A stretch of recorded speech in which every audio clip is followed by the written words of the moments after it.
اللهم صل وسلم وبارك عليه يا حبيبي المصطفى بلغ مقاصدنا واغفر لنا ما مضى يا واسع الكرم يا حبيبي المصطفى بلغ مقاصدنا واغفر لنا الحمد لله منشئ خالد الآدمي ثم الصلاة على المختار بالقيام المصطفى بلغ مقاصدنا واغفر لنا ما مضى يا واسع الكرم مولاي صل وسلم دائما أبدا على حبيبك خير الخلق كلهم يا ربي بالمصطفى بلغ مقاصدنا واغفر لنا ما مضى يا واسع الكرم محمد سيد الكونين والثقلين والفريقين من عرب ومن عجم يا ربي بالمصطفى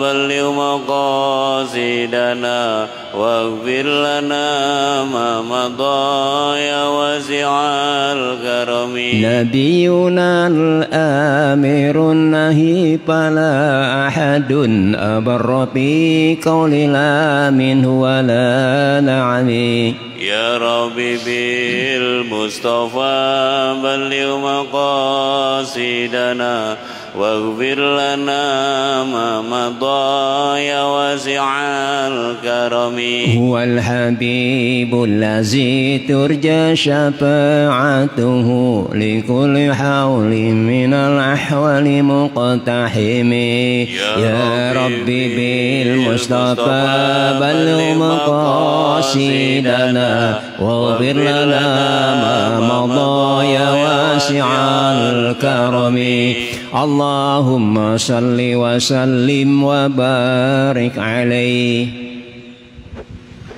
Assalamualaikum warahmatullahi wabarakatuh. Alhamdulillahi rabbil alamin wassalatu wassalam ala asyrafil anbiya'i wal mursalin wa ala alihi wa sahbihi ajmain, amma ba'du.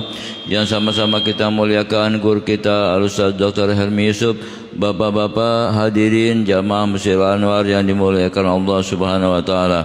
Salawat dan salam tak lupa kita sampaikan kepada junjungan kita Nabi besar Muhammad sallallahu alaihi wasallam. Mari sama-sama kita baca suratul Fatihah. Kita mohon kepada Allah agar Allah sampaikan pahala Fatihah yang kita baca ini untuk kedua orang tua kita, muslimin dan muslimat, dan orang-orang yang berjasa dalam pembangunan Masjid Al-Anwar ini. Al-Haziniyah Al-Fatihah. A'udzubillahi minasyaitonir rajim. Bismillahirrahmanirrahim. Alhamdulillahi rabbil alamin arrahmanir rahim maliki yaumiddin. Iyyaka na'budu wa iyyaka nasta'in ihdinas siratal mustaqim siratal ladzina an'amta 'alaihim ghairil maghdubi 'alaihim waladdallin. Amin. Mari sama-sama kita niat di masjid ini untuk menuntut ilmu, dan kita niat duduk kita untuk i'tikaf. Mudah-mudahan apa yang kita niatkan akan mendapat ganjaran dari Allah Subhanahu wa taala. Itu saja Pak Ustaz Helmi, kami silakan untuk memimpin pengajian. Assalamualaikum warahmatullahi wabarakatuh. Bismillah walhamdulillah wassalatu wassalamu ala sayyidina Muhammad ibn Abdillah al-qa'im bihuquqillah adada ma fi ilmillah salatan daimatan bidawami mulkillah wa ala alihi wa sahbihi madaqatillah wa farjahallah amma ba'du. Qalu subhanaka la ilma lana illa ma 'allamtana innaka antal alimul hakim wa la hawla wa la quwwata illa billahil aliyyil azim. Rabbi shrah li sadri wa yassir li amri wahlul 'uqdatam min lisani yafqahu qawli. Rabbi shrah li sadri wa yassir li amri wahlul 'uqdatam min lisani yafqahu qawli. Rabbi shrah li sadri wa yassir li amri wahlul 'uqdatam min lisani yafqahu qawli bijahi Sayyidina Muhammadin sallallahu alaihi wasallam. Para alim ulama, para asatizah, para hujjaj, jamaah sekalian yang kami hormati, Kita bersyukur pada Allah Subhanahu wa taala atas segala nikmat, karunia, hidayah dan maunah yang selalu dan senantiasa dicurahkan kepada Allah, kepada kita semua. Salawat dan salam semoga selalu tercurahkan kehadirat baginda Rasul sallallahu alaihi wasallam. Malam hari ini kita akan lanjut kepada surah Al-An'am, surat yang artinya binatang ternak. Kata Al-An'am itu sendiri di dalam surat ini kurang lebih terulang sebanyak 6 kali, yang mungkin itu menjadi dasar untuk dinamakannya surah ini menjadi surah Al-An'am. Satu-satunya surat yang surat ini panjang, ya, ada 105 ayat, ya, atau 165 atau 166 ayat, tapi termasuk surah Makkiyah, ya. Biasanya surah Makkiyah itu pendek-pendek, dan satu-satunya surat yang panjang dan turunnya sekaligus, ya. Ada 165 atau 166 turun katanya di waktu malam, dan itu turun sekaligus. Padahal surat yang lain dengan ayat-ayatnya itu turunnya sedikit demi sedikit, ya. Munajjaman kata ahlu ilmi atau ahlu tafsir, ya, turunnya sedikit demi sedikit. Tapi untuk surah Al-An'am ini turun 165 atau 166 ayat itu sekaligus, dan turunnya di waktu malam. Kenapa ayat ini turun atau surat ini turun sekaligus?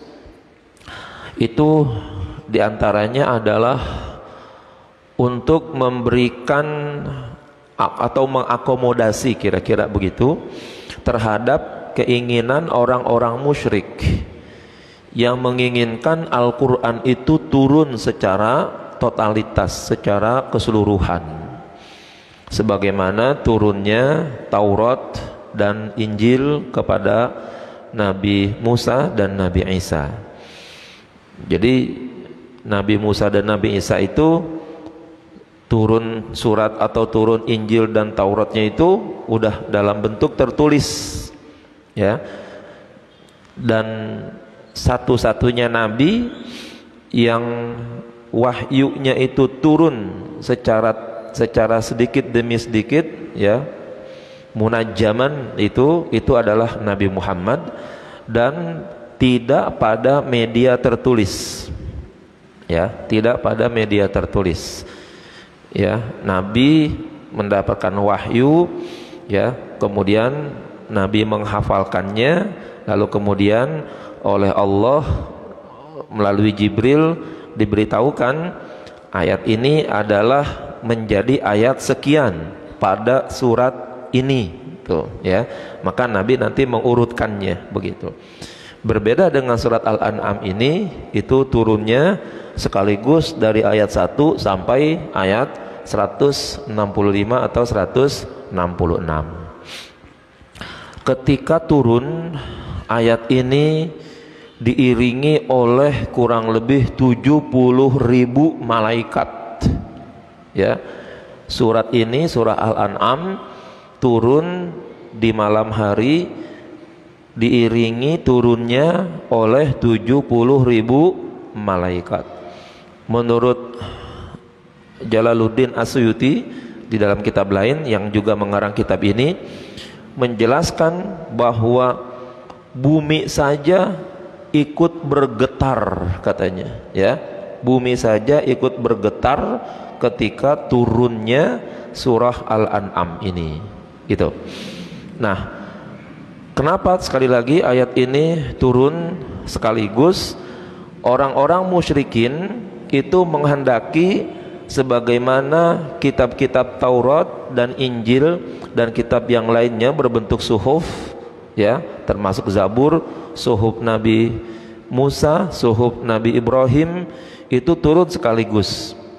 Nah, kemudian Al-Quran turun secara terinci, tetapi juga karena Allah melihat adanya keinginan dari kaum musyrikin agar ayat itu turun, surat Al-Quran itu turun sekaligus, maka Allah pun menyiapkan satu surat yang jumlahnya banyak, ya, 166 surat ayat itu turun sekaligus dengan bahasa, ya, uslub, isi kandungan, ya, yang tidak berbeda gaya-gaya Al-Quran dan ayatnya dengan surat-surat yang lain yang turunnya secara terperinci. Karena orang-orang musyrikin itu menghendaki laula nuzila alaihil qur'anu jumlatan wahidah, ya, coba kalau seandainya Quran itu turun sekaligus kami akan beriman, katanya, ya.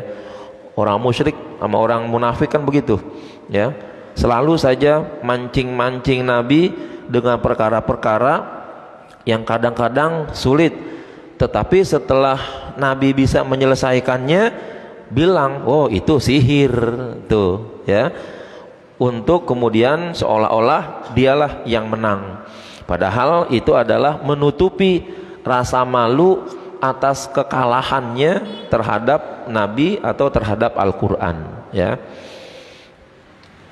Sebagai contoh, ya, ketika orang-orang musyrik pada waktu itu mengatakan, coba hai Muhammad turunin tuh bulan, katanya, ya, turunin bulan dari langit supaya, ya, turun ke bumi. Itu kan permintaan yang kurang ajar kalau kita bisa bilang begitu, ya kan? Bagaimana bulan bisa turun ke bumi? Kata Nabi Muhammad, baik, kalau nanti saya bisa turunkan bulan itu ke bumi, Anda mau beriman? Mau, ya, kami mau beriman.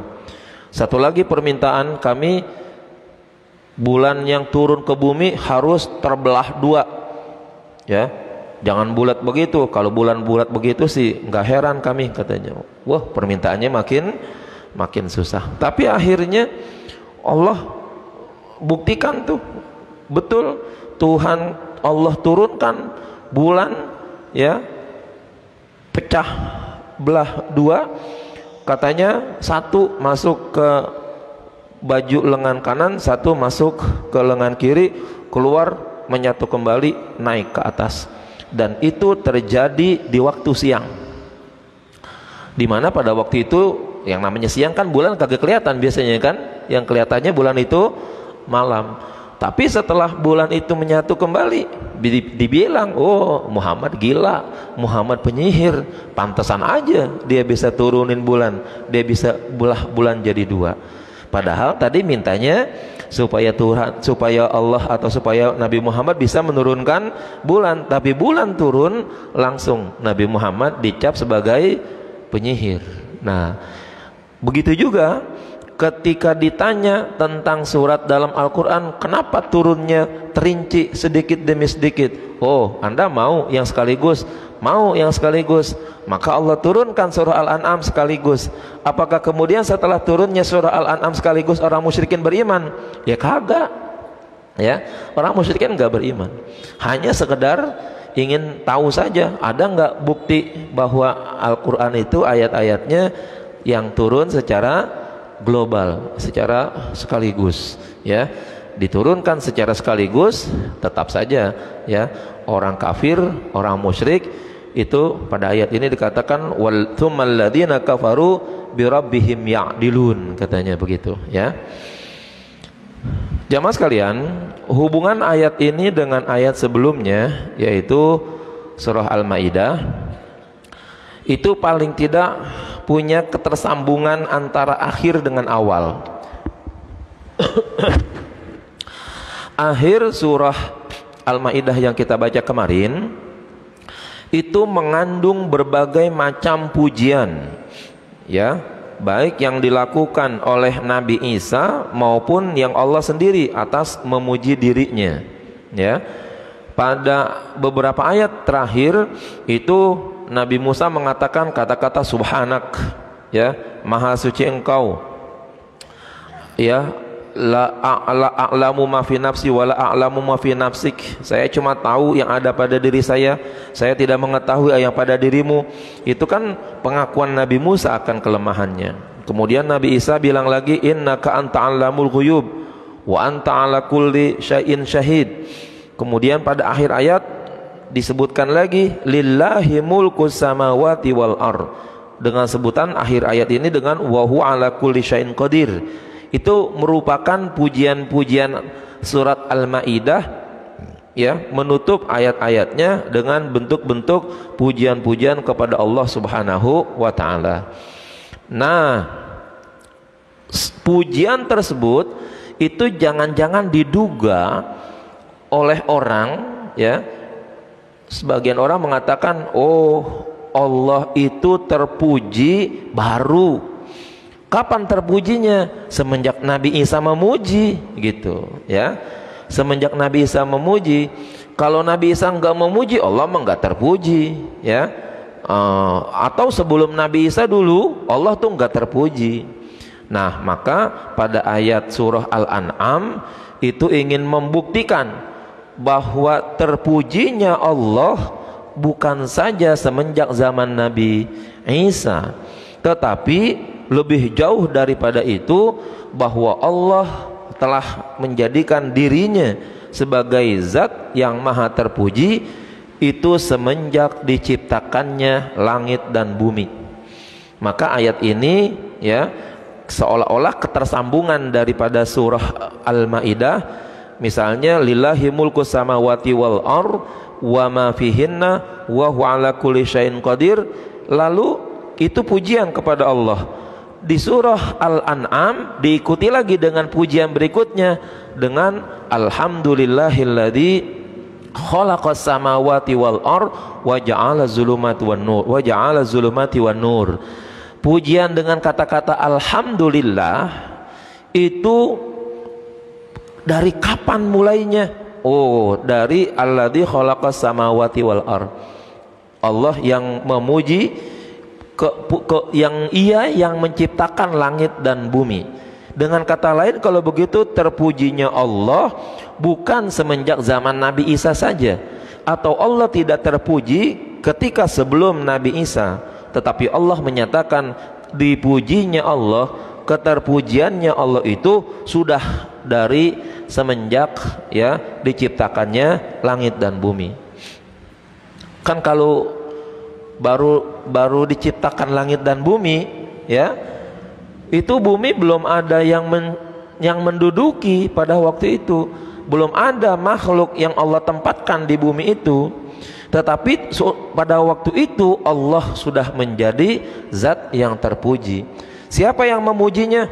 Allah enggak butuhkan. Allah enggak butuhkan satu benda pun, satu makhluk pun yang memuji kepada Allah. Allah sudah terpuji, begitu. Maka Allah katakan alhamdulillahilladzi khalaqas samawati wal ar, ya, wa ja'ala zulumati wan nur. Keterpujian Allah sudah mulai ada semenjak Allah menciptakan langit dan bumi, dan dapat dipastikan manusia pada waktu itu belum ada, ya. Kenapa? Karena pada waktu proses bumi ini diciptakan dengan berbagai macam bentuknya, begitu, sampailah menjadi bumi betul-betulan, itu jutaan tahun bumi ini ditempati dulu oleh keturunan jin, ya. Nah, jin yang menempati bumi ini ribuan tahun, ternyata bumi itu ditempati oleh jin, dan ternyata jin itu, ya, melakukan tindakan fasad wasafkid dima, melakukan kerusakan dan melakukan, ya, pertumpahan darah. Maka ketika jin berperilaku demikian, Allah mengutus Azazil, pimpinan malaikat, untuk memimpin malaikat berikutnya turun ke bumi memerangi jin-jin yang ada di muka bumi ini, ya. Nah, akhirnya jin-jin itu kalah. Pada waktu perang banyak yang mati, yang masih hidup itu ditahan oleh para malaikat pada gunung-gunung dan pada pohon-pohon besar, ya.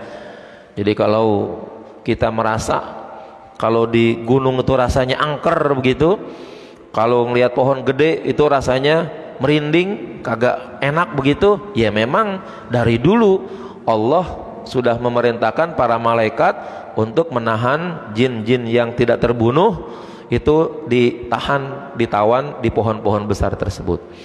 Baru setelah itu para malaikat naik ke langit melapor kepada Allah. Nah, di saat pelaporan itulah kemudian Allah menyampaikan rencananya untuk menciptakan manusia.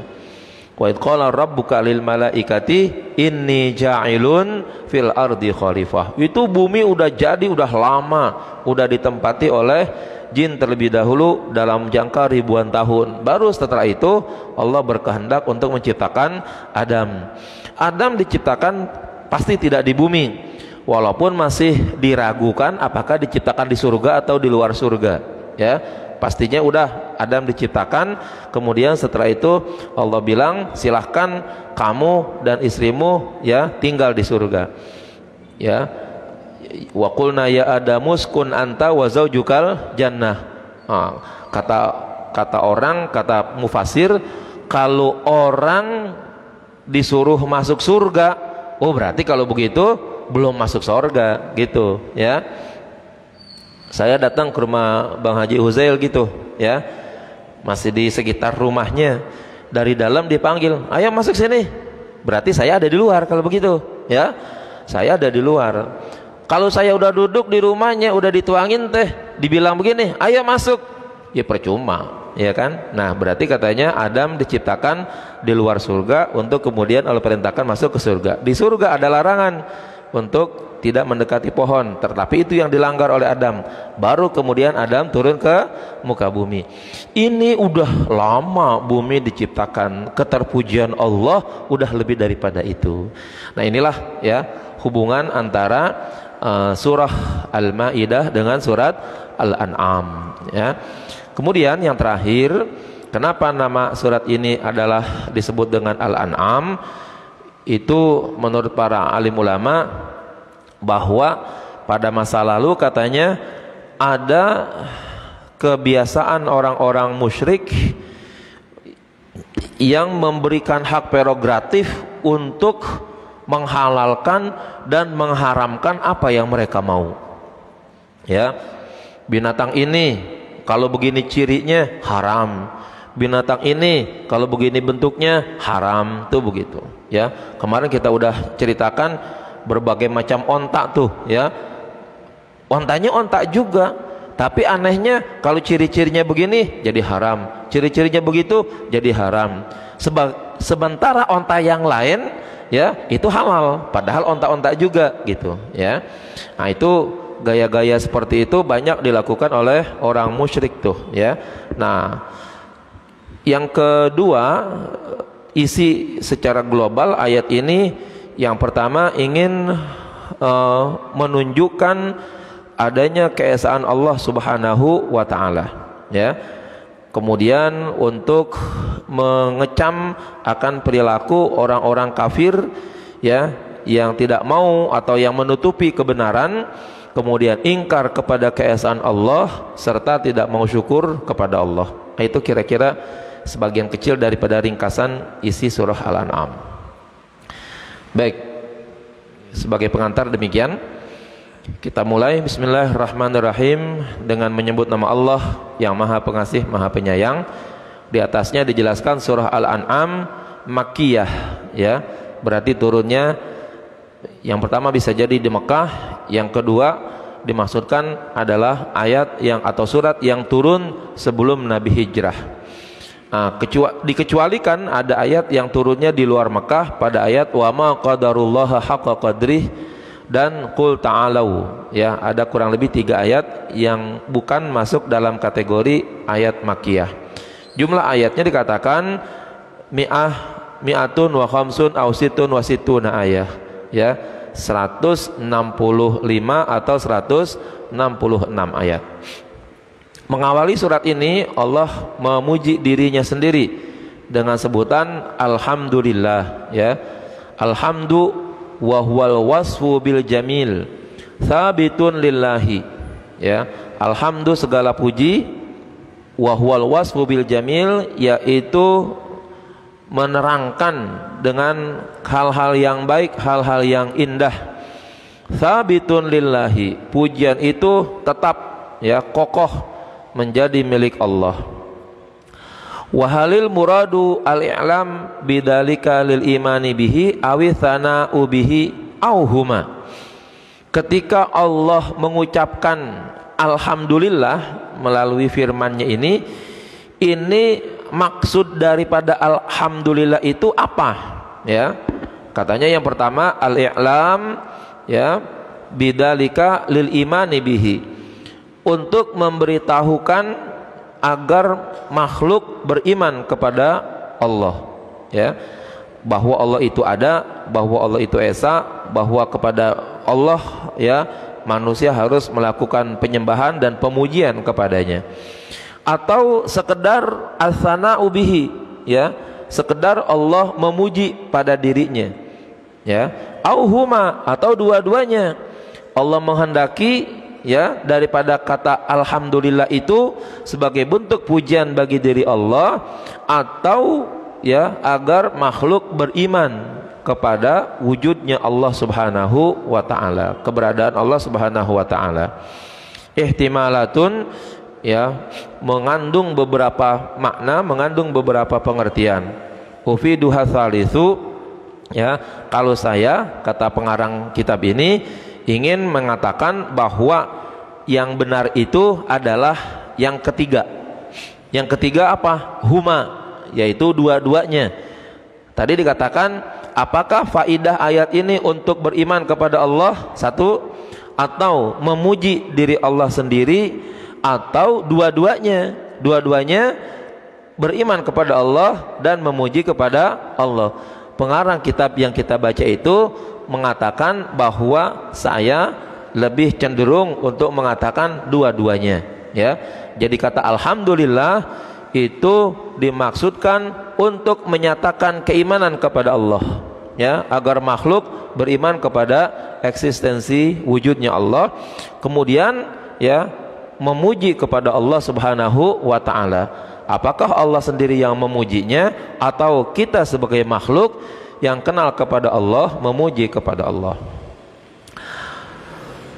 Kata memuji di dalam bahasa Arab itu sebenarnya banyak, ya, sebenarnya banyak. Misalnya kalau dalam syair-syair itu namanya disebut dengan madah, ya. Mungkin kalau bapak-bapak datang dari Melayu itu ada tuh syair madah namanya, ya. Nah, kalau dalam bahasa Arab ada syair yang disebut dengan al-madhu, yang isinya adalah mengandung pujian. Jadi ada al-madhu, ada alhamdu. Hurufnya sih itu juga tuh, cuman diputar balik aja, ya. Alhamdu, al-madhu, tuh begitu. Nah, apa bedanya? Kemungkinan besar kalau al-madhu, ya, memuji, kalau orang memang punya karakteristik yang bagus dan terpuji. Kalau enggak dipuji, gitu, ya. Punya sifat terpuji, punya perilaku terpuji, baru dipuji. Nah, itu namanya disebut dengan al-madhu.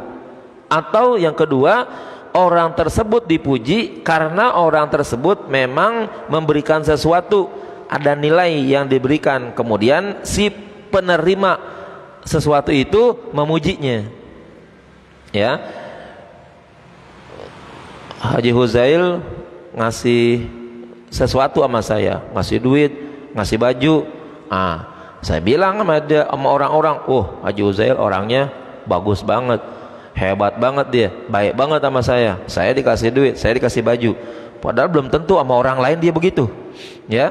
Tapi karena saya yang mendapatkan baju, yang mendapatkan duit, yang mendapatkan pemberian dari dia, saya puji dia. Nah, itu masuk dalam kategori al-madhu. Orang lain yang kagak kebagian tuh, ya, nggak kebagian duitnya, nggak kebagian, itu ngomong Haji Huzail pelitnya luar biasa, ya kan, duitnya banyak, gue nggak dikasih.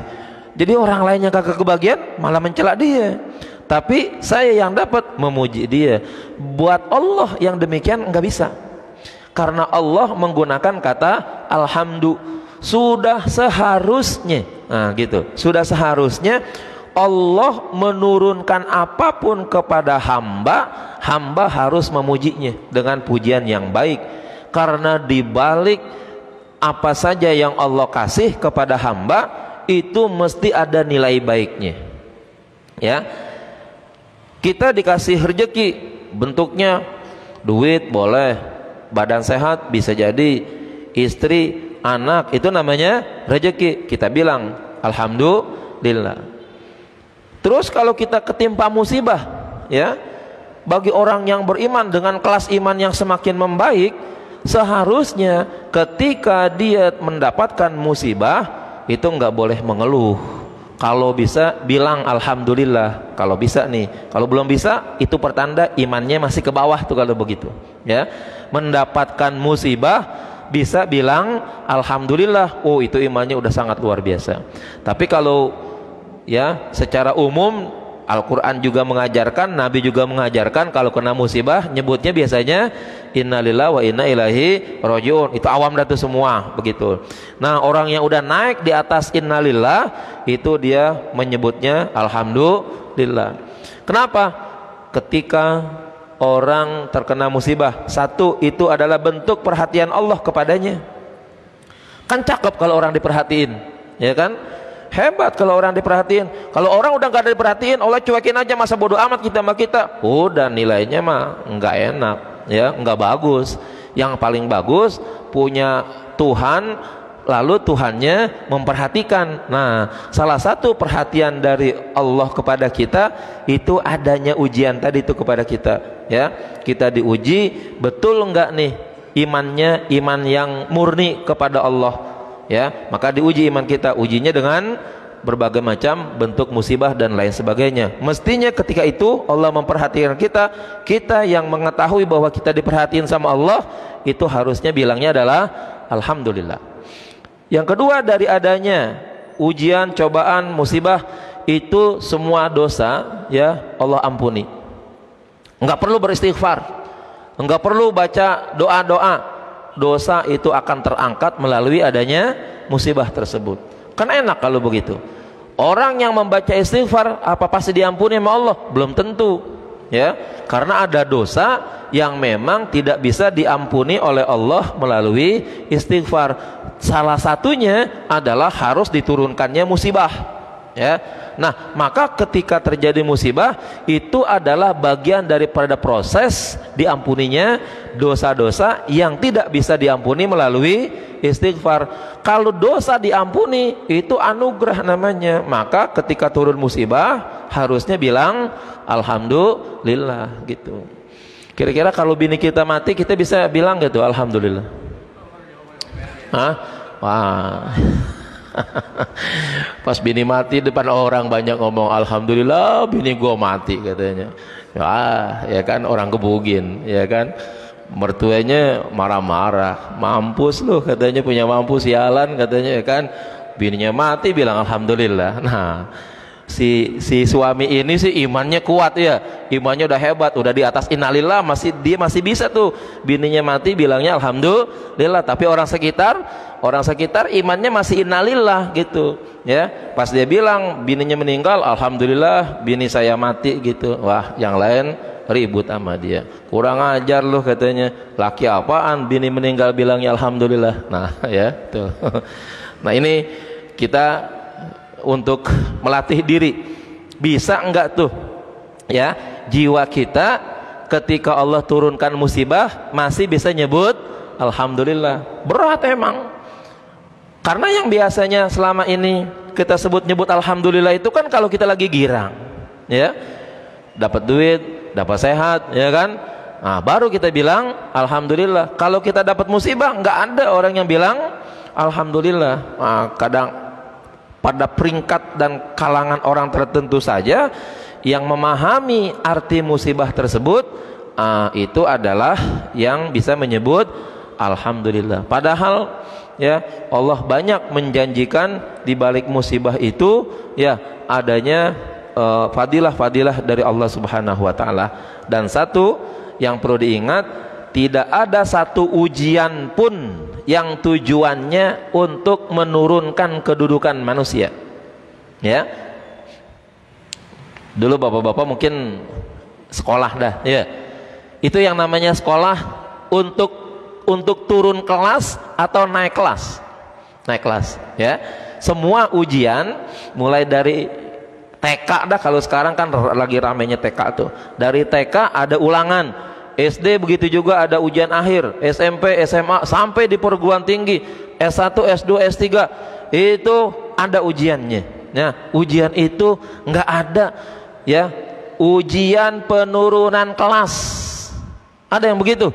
Nggak ada yang sekolah di situ ya. Ya, kalau ada di satu sekolah ya itu di judul ujiannya ujian penurunan kelas, nggak ada yang jawab. Ngapain? Ntar gue jawab gue turun kelas kalau begitu ya kan? Nah, nggak ada. Semua ujian itu adalah dalam rangka naik kelas. Nah, begitu juga kita ketika kita diuji, iman kita diuji, segala macam diuji, itu adalah dalam rangka penaikan kadar iman, kedudukan kita di hadapan Allah dan lain sebagainya. Pantas dong kalau kita bilang alhamdulillah dapat ujian, dapat musibah, kita bilang alhamdulillah, karena setelah itu iman kita naik, posisi kita di hadapan Allah naik. Nah, kalau udah naik kira-kira sempurna nggak di situ? Oh, jangan. Hati-hati kalau udah pernah diuji, jangan dikira kemudian ujian itu adalah ujian yang terakhir. Udah kayaknya udah gua kagak ada lagi dan ujiannya ini udah berat banget rasanya. Enggak ya. Orang habis lulus SD dengan ujian yang berat aja tuh, naik ke SMP ujiannya ada lagi, ya kan? Lebih berat lagi daripada ujian SD. Begitu seterusnya. Artinya semakin orang bermutu keimanannya, terus ujiannya akan semakin berat. Bisa enggak tuh ketika mengucap alhamdulillah dengan kenaikan iman, dengan kenaikan pangkat, dia kemudian diuji, lalu kemudian di dalam ujiannya itu dia menyebut alhamdulillah. Bukankah selama ini banyak orang di antara kita gitu misalnya ya, ketika anaknya lulus SD bikin tasyakuran gitu kan, ketika anaknya SMP, alhamdulillah tuh anak gua naik SMP, anak saya lulus SMA, dia diterima di sekolah anu gitu misalnya, bikin kesyukuran. Itu kan tandanya udah selesai ujian, disyukurin kalau begitu ya. Nah, kita juga seharusnya begitu, dapat musibah, dapat apa segala macam ya, bersyukur dengan mengucap alhamdulillah ya. Selama ini kita selalu nyebutnya dengan innalillah. Betul, itu bagi tataran orang awam seluruhnya memang diminta seperti itu. Kalau udah naik iman lebih bagus lagi, maka hendaknya kita berupaya untuk bilang alhamdulillah. Nah, itu yang diinginkan oleh pengarang ini, yaitu bisa jadi ya alhamdulillah yang disebutkan itu adalah dalam rangka untuk beriman kepada Allah atau memuji kepada Allah. Kalau seandainya ya alhamdulillah itu ditujukan untuk beriman kepada Allah, maka kata-kata alhamdulillah itu untuk menyatakan bahwa Allah itu adalah Tuhan yang ada dan memang terpuji. Bagaimana mungkin ya Tuhan yang tidak ada atau sesuatu yang tidak ada kemudian kita mengajukan pujian kepadanya? Nggak ada ya. Yang ada yang terpuji kalau begitu ya. Nah, itu kalau seandainya kita pahami sedemikian, maka kalau begitu dari ayat alhamdulillah ini kita dapat pastikan Allah itu maujud, Allah itu ada. Karena apa? Karena Allah terpuji. Bagaimana sesuatu yang tidak ada kok bisa terpuji? Ya, nggak ada. Apalagi kita ingin menyebutkan apa yang tidak ada di dunia ini, ya kita kagak bisa sebutin, orang kagak ada ya. Maka segala sesuatu yang tidak ada tidak akan ada sebutannya, tidak akan ada namanya. Lalu bagaimana yang tidak ada namanya, yang tidak ada bendanya kemudian dipuji? Nggak mungkin. Nah, kalau Allah dipuji berarti kita beriman bahwa Allah itu ada. Kemudian kita memuji kepada Allah dengan landasan apapun yang Allah berikan kepada kita apakah sesuatu yang memang rasanya nikmat atau sesuatu yang bentuknya musibah, itu ada nilai pujiannya di dalamnya. Yang terakhir, kalau kita sadar ya bahwa pujian itu adalah milik Allah, ya, pujian itu adalah milik Allah. Kita sebut tuh dengan kata-kata alhamdulillah. Alnya itu namanya al lil istighraqil khasais, namanya al yang menghabiskan nilai-nilai istimewa hanya milik Allah. Tuh, apa pokoknya, keindahan, kebaikan, apa saja dah pokoknya itu hanya ada pada diri Allah Subhanahu wa ta'ala. Karena itu dibilang Allah dengan sebutan alhamdulillah. Kalau udah segala macam pujian semuanya adalah milik Allah, maka sadar kita sebagai makhluknya jangan ngarepin pujian dari siapapun, karena pujian itu sudah diambil oleh Allah Subhanahu wa ta'ala. Yang ada sekarang pada diri kita kemungkinannya adalah tercela, kira-kira begitu. Kita nih sebagus apapun yang kita perbuat, sebanyak apapun kita berbuat, seindah apapun, sebaik apapun, mesti ada orang yang benci sama kita. Ya, orang punya ilmu, setinggi-tingginya ilmu dia punya, ada yang benci sama dia. Jangankan kita, Nabi Muhammad aja banyak yang benci, ya kan? Itu. Ada orang ganteng, seganteng-gantengnya orang tuh, ada orang yang gedeg sama dia. Ya, ada orang cantik, secantik-cantiknya itu orang, maka dia ada yang gedegin sama orang. Oh, dia berbuat baik, duitnya, hartanya diberikan kepada orang lain, diberikan kepada orang yang membutuhkan. Apakah kemudian semua orang memuji kepadanya? Enggak, ya, ada orang yang mencelaknya, begitu. Kan kalau kita punya duit banyak, kita kasih anak yatim, kita kasih duafa, kan cakep tuh bahasa kita. Kita infakkan, kita sedekahkan. Ada enggak yang mencela dia? Ada. Alah, itu mah buat pamer doang yang begitu tuh, ya kan? Buat riak begitu, sedekah begitu caranya. Ada aja tuh yang ngomong begitu. Jangan dikira nggak ada tuh, ya kan? Gitu. Ingat, 99 kebaikan yang kita kerjakan akan terhapus dengan satu keburukan. Ya, dengan satu keburukan itu bisa menghapus 99 kebaikan yang pernah kita kerjakan kepada seseorang. Makanya sebaik apapun kita, pasti kita itu ada orang yang membencinya. Kenapa? Memang udah diatur sedemikian oleh Allah Subhanahu wa ta'ala bahwa pujian itu semuanya adalah milik Allah Subhanahu wa ta'ala. Tuh makanya alnya disebut dengan al lil istighraqil khasais, meliput, menenggelamkan semua nilai-nilai istimewa hanya milik Allah. Berarti nilai-nilai yang tidak istimewa, nilai-nilai yang buruk sangat memungkinkan ada pada kita, ada pada makhluk. Sehingga perbuatan yang seindah-indahnya, yang sebanyak-banyaknya, yang sebagus-bagusnya dikerjain oleh manusia, mesti ada yang menghinanya. Ya, itu jangan heran tuh kalau begitu. Ya, coba dah hari Jumat kita datang dari jam 10 nih, dari jam 10 sampai jam 12 menjelang imam khutbah itu kita sembahyang aja terus-terusan. Ada yang bilang hebat nggak? Ada. Tapi ada nggak yang bilang jelek? Ada, bos, sembahyang dari tadi kagak rapi-rapi, bayangnya di depan lagi biar orang lihat tuh katanya. Ada tuh yang ngomong begitu. Padahal ya sholatnya di masjid. Yang datang yang nyela di masjid bukan? Ya di masjid lah. Berarti dia datang ke masjid bukannya memuji orang, malah mencela orang. Yang dicela orang sholat lagi. Kalau orang mabok di masjid dicela, pantas. Nih orang sholat dicela juga. Tuh begitu ya. Datang ke masjid sholat berjamaah, masih ada orang yang mencela sesamanya, yang mencela makmum, yang mencela imam, macam-macam ada. Padahal dalam keadaan sholat. Loh, dalam keadaan sholat sebagai sebuah ibadah yang sangat luar biasa saja, masih ada orang yang bisa mencela.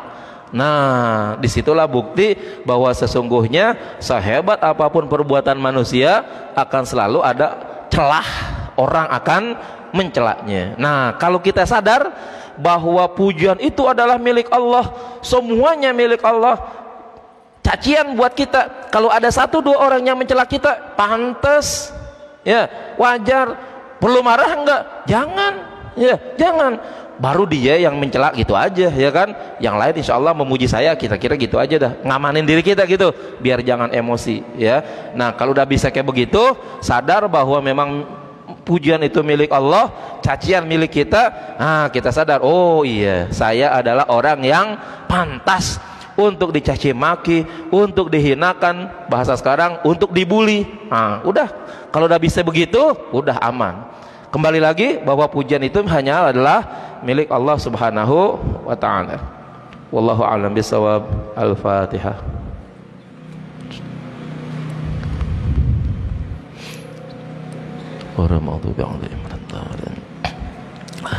Bismillahirrahmanirrahim.